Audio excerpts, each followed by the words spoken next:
It's of a merchant's daughter brought up in Callio. Hurrah, me other girls who'd let me go. She took me in the parlor and said, won't you be me beau? Hurrah, me other girls who'd let me go.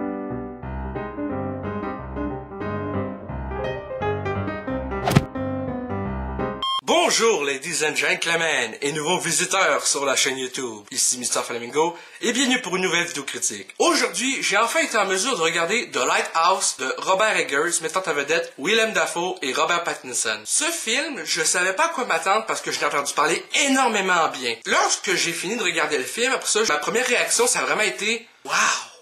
What the fuck? C'était quoi ça? » Mais dans le bon sens du terme. Parce que, veux pas, malgré le fait que le film est assez fucké parce que ça met principalement en vedette juste deux personnes, c'est relativement facile à suivre comme histoire. Oui, ça va être pas mal fucké parce que c'est vraiment, tu sais, deux gars qui sont dans la folie parce qu'ils sont isolés sur une île, mais c'est relativement aussi simple à comprendre comme tout ce qui se passe, tu comprends un peu eux autres, comment ils sont dans leur tête, même si tu comprends pas forcément pourquoi ils deviennent tels quels, malgré le fait que oui, tu te doutes que c'est parce qu'ils sont vraiment isolés. Mais c'est pas mal ça que je peux dire sans spoiler. Une des raisons pour que je voulais écouter ce film-là, c'est parce que quand Robert Pattinson va jouer Batman dans le film qui sort l'an prochain, mon objectif c'est de me faire sa filmographie, en tout cas les plus gros morceaux, les mieux reçus, parce que moi j'ai connu Robert Pattinson avec les Twilight, et Harry Potter 4, malgré le fait que dans Harry Potter 4, il y avait vraiment pas un gros rôle. Et là, il y en a beaucoup qui se fient justement au fait que, il va être pourri à cause de Twilight, ces affaires-là, mais faut être ouvert d'esprit puis regarder ses autres films. Je sais que ses autres films ont été très bien reçus. Je veux pouvoir juger de son talent, pas basé juste sur 5 mauvais films. Donc, j'essaie d'élargir ma filmographie.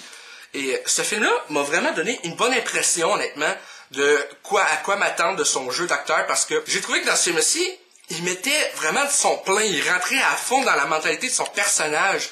Et pareil pour Willem Dafoe, ces deux personnages dans ce film qui se rentrent dedans continuellement, qui s'entendent pas forcément bien, et de voir ça explorer dans un film de 109 minutes, j'ai trouvé ça vraiment intéressant de voir tout ça, comment c'est exploré. C'est pas forcément un film touchant sur certains aspects, mais c'est vraiment un film intriguant, parce que il y a un personnage qui se donnait tout le temps les mauvaises tâches, l'autre qui semble avoir la vie plus facile dans le phare. Et au fur et à mesure que le film avance, j'étais de plus en plus in dans l'histoire, ça me rentre dedans directement. C'est sûr qu'il a pris du temps à démarrer, puis c'est pas un film qui va avoir énormément de dialogue parce que justement, c'est vraiment axé sur deux personnages. Ça m'a vraiment rentré dedans, ça fait c'est solide. À part la musique de fin, quand le générique de fin part, j'ai été crissement genre en haleine tout le long parce que c'est quelque chose de vraiment pas pire, tu sais. J'aime les trucs genre un peu comme Joker, pis celui-là où c'est comme une ou plusieurs personnes qui descendent un peu dans la folie, puis tu sais pas exactement.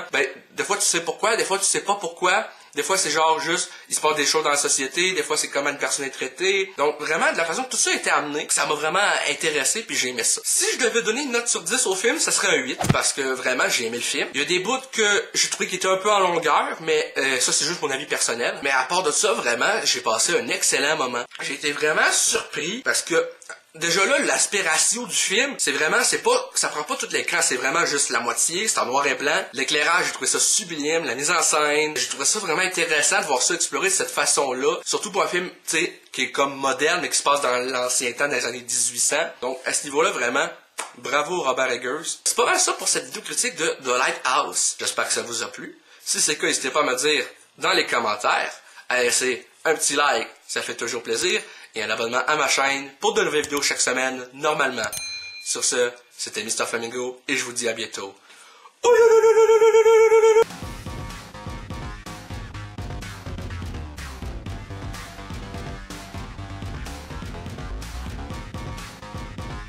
Hey le grand, c'est quoi que t'attends pour t'abonner, sacrament?